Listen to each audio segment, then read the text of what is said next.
This is my 151st video on my work with OO gauge. See part 1 of this series for my reasons for getting into OO gauge when I already had a lot invested in working in N gauge and I didn't really have space available for a large, fully operational OO gauge layout.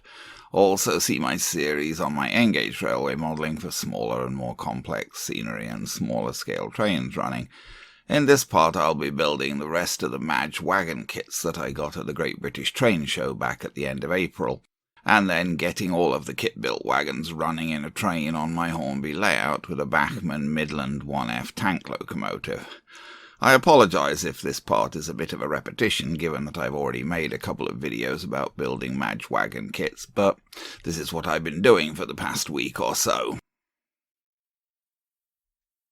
After the MAJ coal wagon that I built in part 145 and the sliding door van that I built in part 147, I still had these 3 additional MAJ kits left to do. I picked up all of these kits at the Great British Train Show in Brampton, Ontario, Canada, not too far from where I live, at the end of April. A vendor had a box full of kits and they were selling them for $1 a piece, except for the Pico Wonderful wagons, for which they were asking $4. I bought half a dozen kits, and in hindsight I wish I'd just taken all of the ones that fitted my prototype. There were some issues with the kits, but even with the issues, at $1 a piece they were great value. One of the issues was that when I went to build one of the kits I found that the axles and wheels that were supposed to be included were missing, hence the extra set of wheels seen here. I picked those wheels up from British Model Trains in Cambridge, Ontario to replace the missing wheels. Those wheels were $4, a perfectly reasonable price, but it emphasises what good value the kits were, since they included wheels, brass bearings and metal buffers, except where missing. So, still to be built, I had a 12-foot wheelbase single-plank wagon and 2 more of the 12-foot wheelbase 20-ton coal wagons. I started with a single-plank wagon. The kits had been packed with the small metal parts, the bearings and buffer heads, taped to the instruction sheet, but the kits were old and the tape had perished, so the small parts were drifting round in the bags, and in the case of the one kit that came in a box, partially missing. In this case all of the small metal parts were present, 4 buffer heads and 4 bearings. The extra buffer heads seen here came from the kit where some were missing, because in that case I used plastic buffer heads, since I didn't have a full set of brass ones. Oddly enough, the metal buffers varied from kit to kit. Of the 5 MAJ kits I had, 3 had plain brass buffer heads, this one, steel buffer heads, and the 5th some sort of blackened buffer heads, probably of brass. The wheels had also been taped to the chassis floor on the sprue, but they'd come loose, leaving marks from the tape on the chassis floor. All of the MAJ kits came with the same sprue of black plastic parts for the chassis. This sprue will make either a 12-foot or a 10-foot 6-inch wheelbase chassis.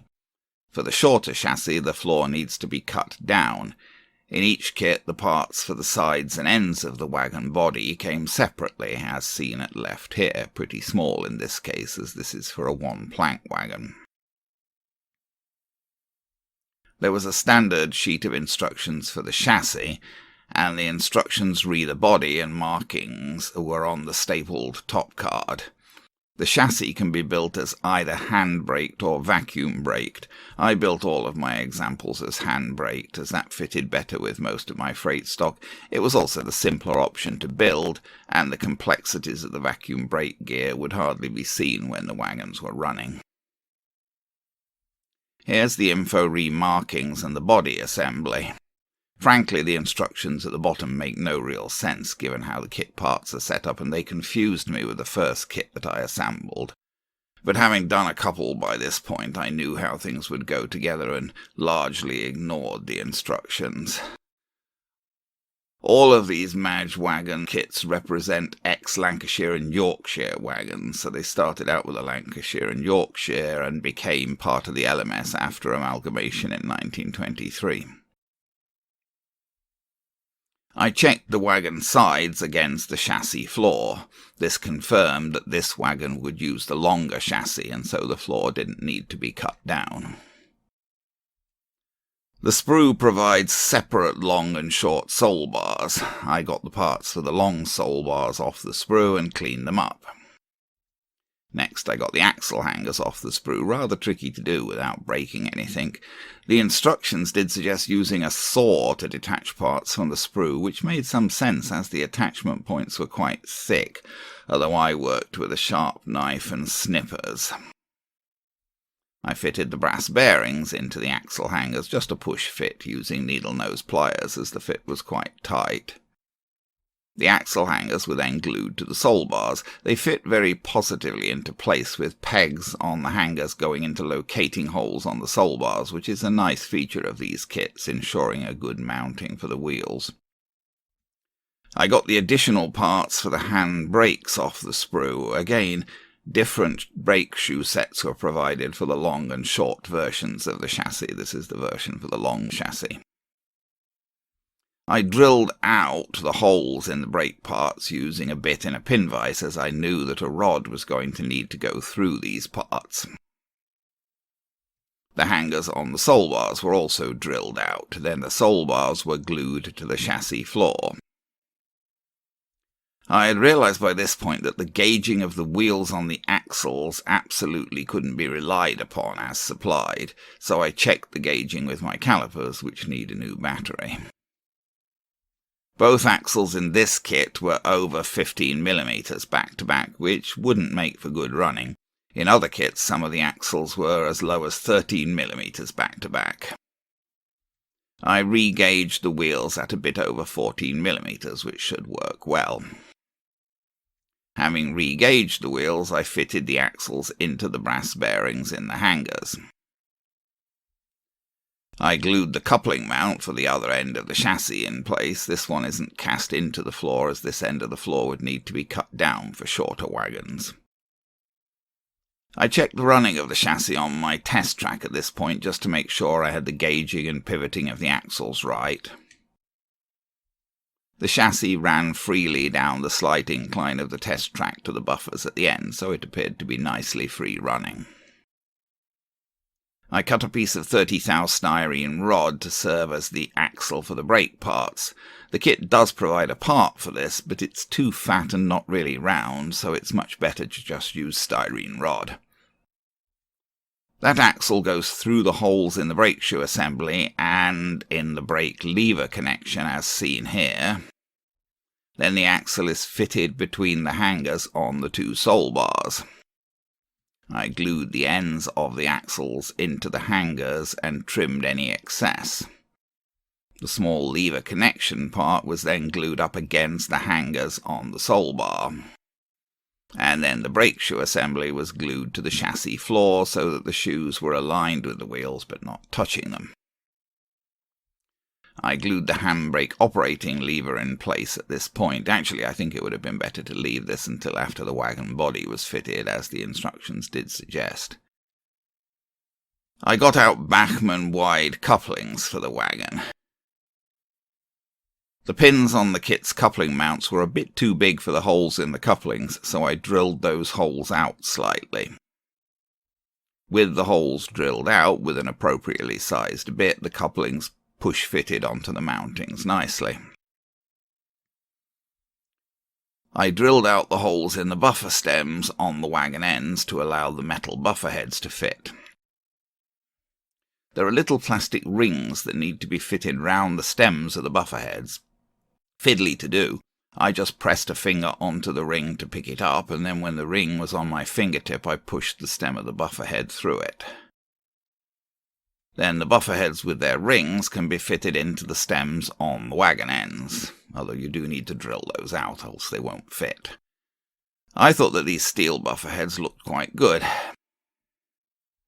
Next, I fitted the wagon body ends to the ends of the chassis. There weren't any locator pins or flanges for this, it was just a question of lining up with the end of the floor. I fitted the other end to the floor. Then fitted one of the sides between the ends, glued to the miters on the ends and the side of the floor. And finally the other side was fitted. The fit was fairly good. At this point the assembly of this wagon was essentially complete. I painted the sides of the wagon grey using the same paint I'd used for the coal wagon before. I was honestly in two minds as to whether to paint the interior or just to leave it black, but I decided to paint the interior a natural wood colour. Unfortunately, the paint tended to rather hide the plank detailing, which was quite subtle. I used Model Master waterslide decals for running numbers and load markings, and I put on LMS lettering with HMRS press fix decals. I put the LMS letters off-centre. As if I'd put the lettering on centre, the M would have gone right over the plate, saying that the load should be evenly distributed, and the idea of having the M right over that plate just seemed stupid.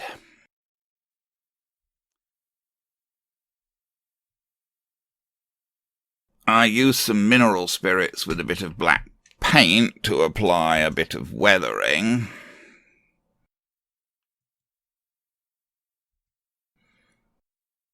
Then I masked the base and ends of the wagon so that I could spray on a coat of fixative without gumming up the wheels and couplings. When I opened up the next kit and got out the plastic sprue, it was covered with what appeared to be white mould. I tried to clean this off with soap and water and an old toothbrush, but it didn't really want to come off. Also, the part for one of the long sole bars was damaged on the sprue, as seen here. Fortunately, I didn't have to use that damaged part. I'd previously built a MAJ kit for a sliding door van, and that used the short version of the chassis, so I had the long sole bars left over from that kit, and they were in much better shape. So I used those long sole bars, seen here, taken off the sprue and cleaned up. I fitted the brass bearings into the axle hangers and cleaned up the parts for the wagon ends and sides. I did still have some of the white mould or whatever it was on things.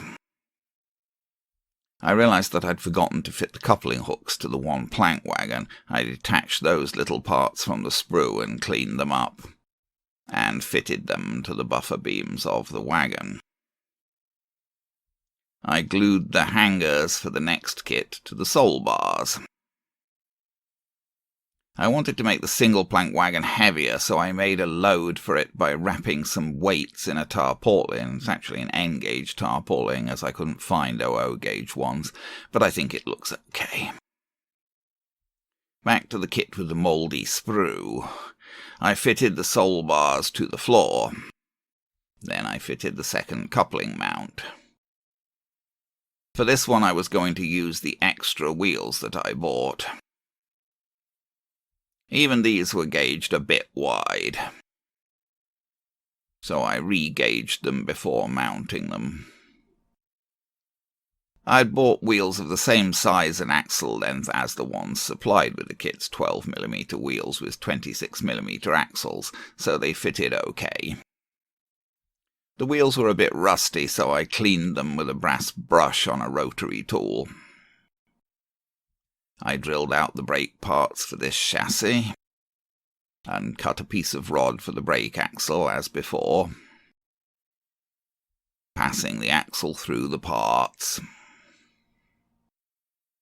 then mounting the axle between the hangers on the sole bars, and gluing the other parts into place.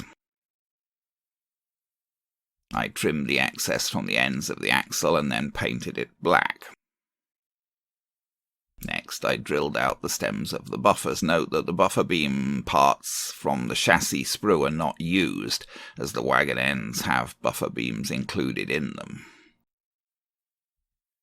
This kit came with plain brass buffers. I fitted their plastic rings and then fitted them into the buffer stems. Then I glued the ends of the wagon to the chassis and fitted the sides between the ends.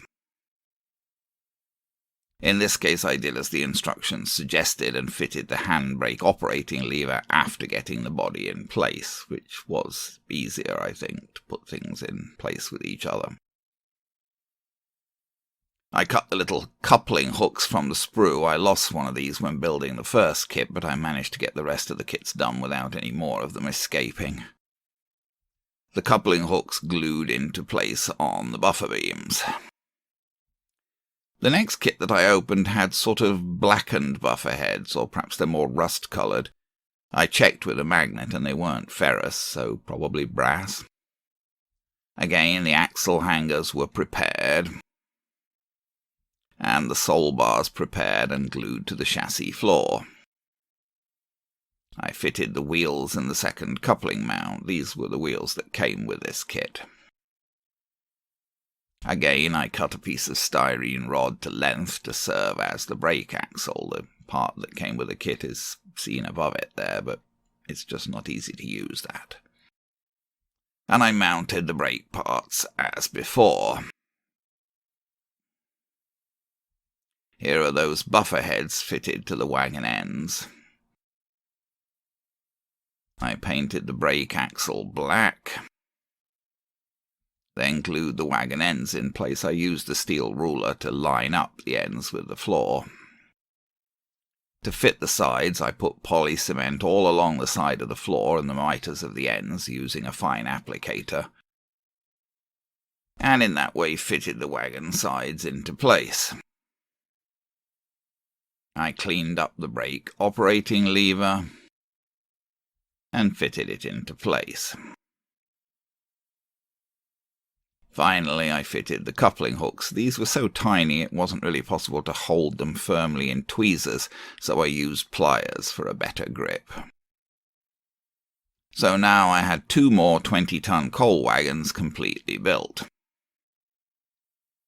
I put down some paper to protect my cutting mat and got out the grey paint. In hindsight, this wasn't really ideal paint, as it was rather thin enamel and it was hard to get it to cover the plastic well. I painted one side and one end of each wagon and left them to dry. Then I painted the other side and the other end. I brought the first of these wagons that I built previously down to the bench so that I could match the markings. I decalled the 2 wagons using Model Master and HMRS press-fix decals. I ran out of 20-ton load markings, so I had to do one of the wagons a little differently, the one at the bottom. Now that the wagons were painted and decalled, I wanted to put loads into them as for the first one. I put a layer of lead shot into the bottom of each wagon. I used 7.5 shot this time, as I thought that the number 6 shot that I used before made the wagon rather heavy. I put real coal into the wagons over the lead shot. These were large wagons, so I used almost a whole pack of real coal to make loads for the 3 of them. I suppose I could have economized by putting foam or something in first with just a layer of coal on top. I sprayed rubbing alcohol onto the loads to wet them so that the glue would sink in. Then I applied watered-down white glue using a pipette. I soaked both loads thoroughly with glue and then left them to dry. I tried the 1-plank wagon on a test track to make sure it rolled well.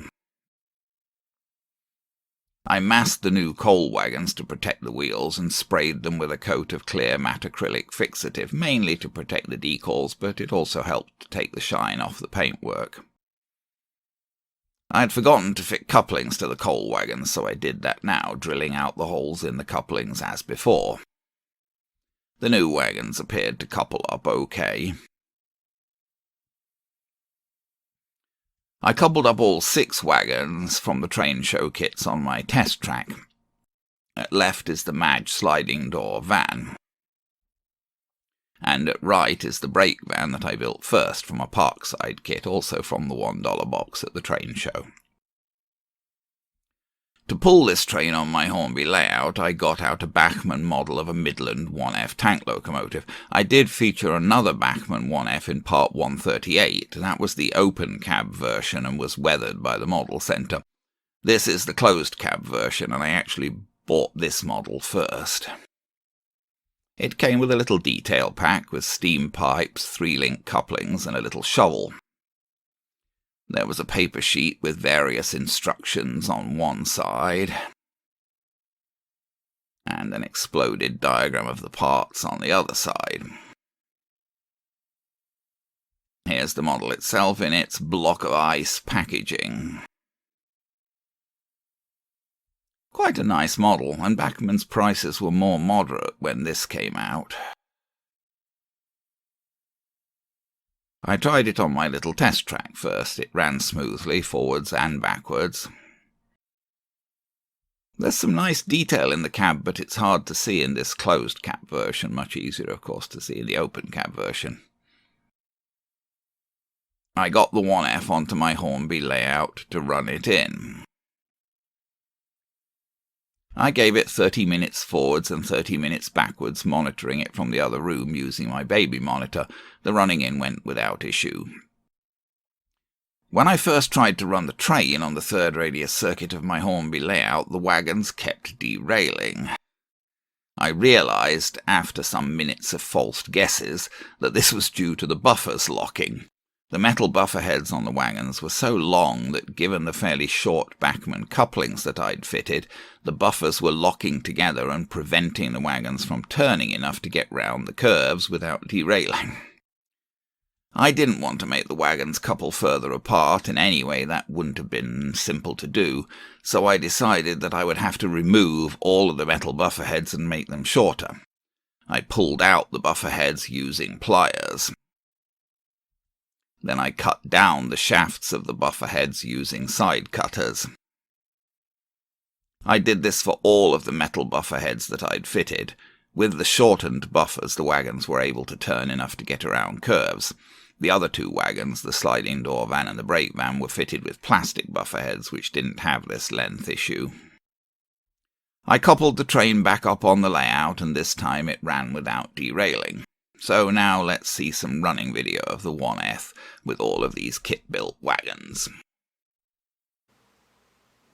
Okay, let's see if I can get this train made up entirely of wagons built from kits from the $1 bargain bin at the Great British Train Show to run properly. Let's see, so there we got the Bachmann 1F, which is with a closed cab, which has now been run in properly.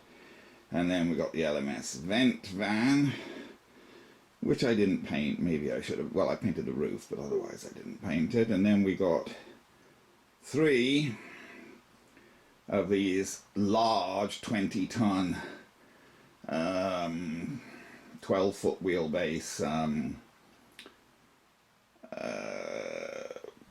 open wagons with coal loads. We got the flat wagon with sort of tarpaulin load vaguely there. And at the back we got the brake van built from the Parkside kit, which I'm hoping will now finally run without wobbling. I re-gauged the wheels on that again. When I first built it, I wasn't so aware of the fact that the wheels supplied with these kits were not reliable as per gauging. That came to my attention with the vent van. No, it's not a vent van, actually, it's non-vented, but anyway, with the van there. That wouldn't run at all when I first put it on the rails. It just derailed immediately because the wheels were so badly gauged. So I have manually re-gauged every single axle on all of these wheels. Now, of course, as I assume I've already said earlier in this video, when I first tried to run this train, it wouldn't run, it kept derailing, and that was because of buffer lock. But hopefully, we'll see. I've taken all of the buffers off and shortened them. Those metal buffers were just rather long, and they were locking on the bends, causing the wagons to derail. That's just under 50% power. It's geared quite low, this 1F, which is reasonable. It's a freight wagon, it should be.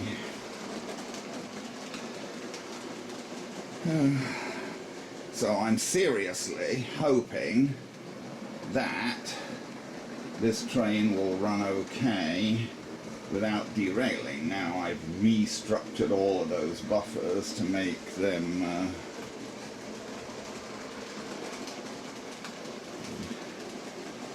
and I don't think, see now that brake van, that Parkside brake van, just kept rocking all the time when I first built it, and it frustrated me. I couldn't figure out why. I think it turned out the reason was mainly, I did add a little bit of weight to it stuck underneath. I stuck I cut a quarter ounce weight in half actually, and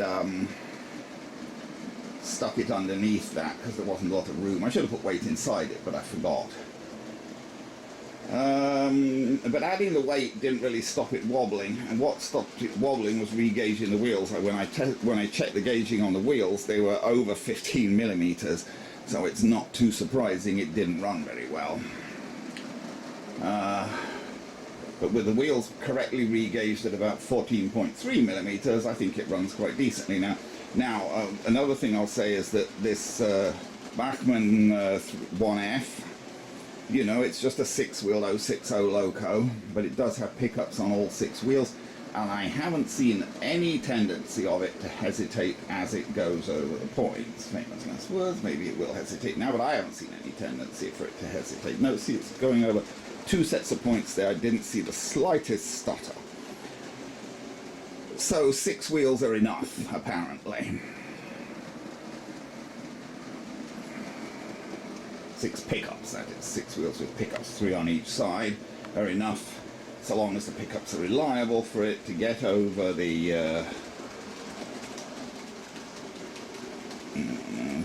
well, I can actually make it focus on all of those wagons, but anyway. So there's been problems here and there. Had to re-gauge the wheels, had to take all of those buffers off again, and we'll stop him, I think, now. Where are we? Yes, we'll stop him there. Just short of so there's the sliding door wagon, van. 3 of those, because that was what he had most of. The large open wagons, they're ex Lancashire and Yorkshire Railway. So is that flat wagon, and that's an ex-Midland Parkside brake van on the back. That's not a MAJ kit. The other 5 are all MAJ. There were 5 MAJ kits that I bought, and 1 Parkside. There you go. So, all in all, I'm fine, you know, pretty pleased. I mean, there were a few hiccups along the way with these, but in general, it was an interesting process building them, and I'm quite pleased with the results now.